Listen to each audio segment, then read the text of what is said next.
Hello everyone, আমি জয়ন্তী। আমার নতুন একটি ব্লগে তোমাদের অনেক অনেক ওয়েলকাম। আশা করি তোমরা সবাই খুব খুব ভালো আছো, আর আমিও খুব ভালো আছি।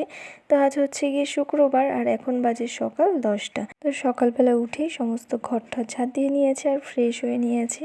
আর এখন দেখো রান্নাঘরে চলে এসেছি। তো এখন বাজে হচ্ছে 12টা। তো মাত্র রান্না করা কমপ্লিট হয়ে গেছে। আর এদিকে হচ্ছে লাস্টে পুঁই শাকটা কেটেছিল, আর মা বললো পুঁই শাকটা তুই কর, যেহেতু তুই ভালো পারিস পুঁই শাকটা, আর বাড়িতে সবসময় পুঁই শাক আনলে আমাকে দিয়েই রান্না করে। তো চলো আজকে একটা ছোটোখাটো মিনি ব্লগ। আর এখন হচ্ছে গিয়ে পুঁই শাক আমি রান্না করব। তো মাই সমস্ত কিছু কেটে দিয়েছে, শুধু কুমড়োটা আমি কেটেছি। তো চলো কিভাবে রান্না করি একটু হালকার মধ্যে তোমাদেরকে দেখিয়ে দিই। তোমাদেরকে তো অন্য ভিডিওতে দেখিয়েছিলাম যে আমি কিভাবে পুঁই শাকের ঘ্যাট রান্না করি। তো আজকে মাছের মাথা দিয়ে পুঁই শাক রান্না হবে। তো এই যে দেখো মাছের ঝোল আর ভাত হয়েছে। তো মাথাটা রয়ে গেছে, মাছের মাথাটা। তো মা বললো মাছের মাথাটা দিয়ে আজকে পুঁই শাক কর। তো ম্যাক্সিমাম টাইম আমি এমনি নিরামিষ করি, তো আজকে মাছের মাথা দিয়ে পুঁই শাক রান্না করব।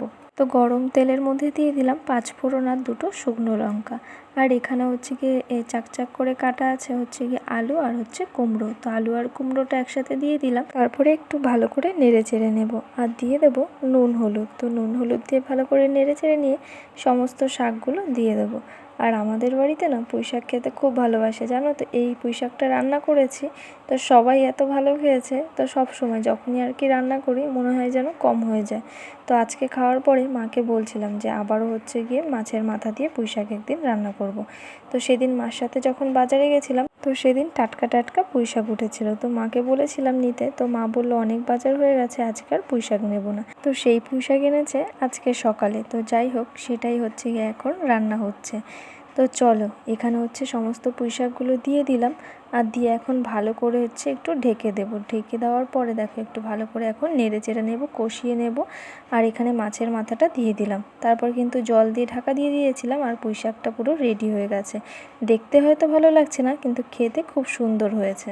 আর এদিকে আমার একটু রান্না করতে গিয়ে লেট হয়ে গেছে। তো বোনের তো আগে স্নান করা হয়ে গেছে, তো বোনকে বললাম পুজোটা দিয়ে দিতে।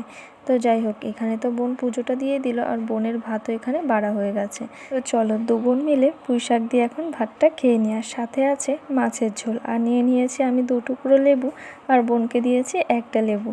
তো এই যে দেখো আমার একটু লেবুটা বেশি লাগে, তো তার কারণ হচ্ছে ভাতের সাথে আমি লেবু খেতে বেশি পছন্দ করি বলে 2 টুকরো নিয়ে নিয়েছি। আর এদিকে তো বোন বলছিল আজকে আর মাছের ঝোল দিয়ে ভাত খাবো না, আজকে হচ্ছে পুঁই শাক দিয়ে ভাত খাবো।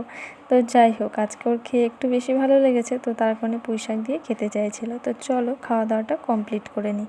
তো খাওয়া দাওয়া কমপ্লিট করে বিকেলবেলায় বসে পড়েছিলাম সন্ধ্যের সময় আর কি হনুমান চালিসা পড়তে। তো দেখো এই যে এখন হনুমান চালিসাটা পড়ে নিচ্ছি। তো খাওয়া দাওয়া করে দুপুরবেলা একটুখানি শুয়েছিলাম, তারপরে বিকেলবেলা এখন সন্ধ্যের সময় সন্ধে দিয়ে নিচ্ছি। আর আজকে আমার ভিডিও করাটা সমস্ত উল্টোপাল্টা হয়ে গেছে, কি আর বলবো, মানে মাঝখান থেকে ভিডিও করেছি।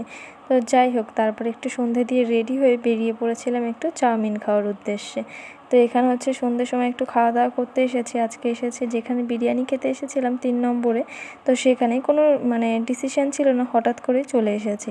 তো এসে এখানে বসে পড়েছি চাউমিন নিয়ে। তো যাই হোক, চাউমিনটা খেয়েছি ঠিকই, কিন্তু খুব একটা ভালো লাগেনি। তো 3 নম্বরের এই দোকানটাতে হচ্ছে বিরিয়ানিটা খুব সুন্দর বানায়, কিন্তু চিকেন চাউমিনটা আজকে ফার্স্ট টাইম খাচ্ছি, খুব একটা ভালো লাগেনি খেতে।